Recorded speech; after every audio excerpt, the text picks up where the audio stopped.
Hi church, this is Josiah Friesen, the new youth pastor at Courtney Fellowship Baptist, and I'm bringing today's encouragement video on community. And so I thought, what better place to film it than in my community. This is my neighborhood out here in Cumberland, and we have a really wonderful neighbors and just a great community here with a playground, lots of kids running around all the time, and it's tons of fun. Taryn and I wanted to say thank you guys so much for all the help that you guys have been to us moving here.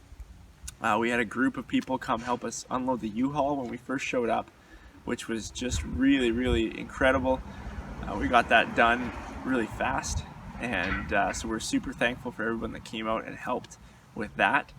And then last week, you guys showed up on our doorstep with boxes on boxes on boxes of food to fill our pantry, and we were just so overwhelmed by your incredible generosity and support, and we just wanted to say thank you guys so much. You've been such a blessing to us as we've been getting settled here in the valley. We are just so incredibly thankful for all of you guys who've been taking care of us.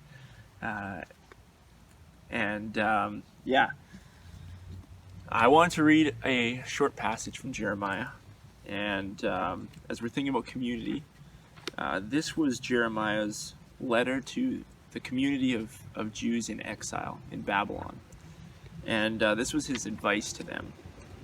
In Jeremiah 29 it says, this is the part of the letter that Jeremiah wrote, and he says, "This is what the Lord of heaven's armies, the God of Israel, says to all the captives he has exiled to Babylon from Jerusalem. Build homes and plan to stay. Plant gardens and eat the fruit that they produce. Marry and have children. Then find spouses for them so that you may have many grandchildren. Multiply, do not dwindle away. And work for the peace and prosperity of the city where I sent you into exile. Pray to the Lord for it, for its welfare will determine your welfare." It's that last verse that really stands out to me. This community that's in exile, what are they called to do? Is to work for the peace and prosperity of the community that they now find themselves in. And you guys proved it when we first moved in, that you guys know how to be good neighbors and true community. And I think as believers, we have such an insight into community that maybe some other people don't, because we've experienced it in our church family. And so I think we're probably the best equipped people to bring that sense of community outside the church's walls as well. And so just think about your own neighborhood or your own community, and think about how we grow as a community in Christ.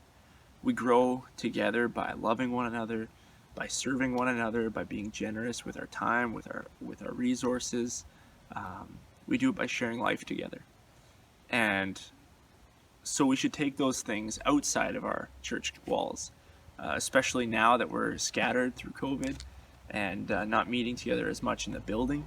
Let's take that sense of community and that insight into community that we've gained from the church and bring it into our neighborhoods, into our streets. Let's share life with the people around us. Let's be generous. Let's love and serve them, and start to build community that way. One of my last classes that I took at Briarcrest, I read something really interesting in church statistics that are happening right now. And more people are becoming Christians because they feel connected to a community that's centered on Christ. And they said they felt like they belonged in the community before their commitment of faith came. The faith commitment followed their sense of community and their sense of unity with other believers. And so I think that's just an awesome opportunity and challenge for us, that sometimes people have an encounter with the Lord and they make a commitment of faith, and then they find community. But it seems like as a North American society, we're trending the opposite direction, where people feel included in the community first, and then as they see the way we live and as they continue to grow with us, their beliefs follow the community that they're a part of.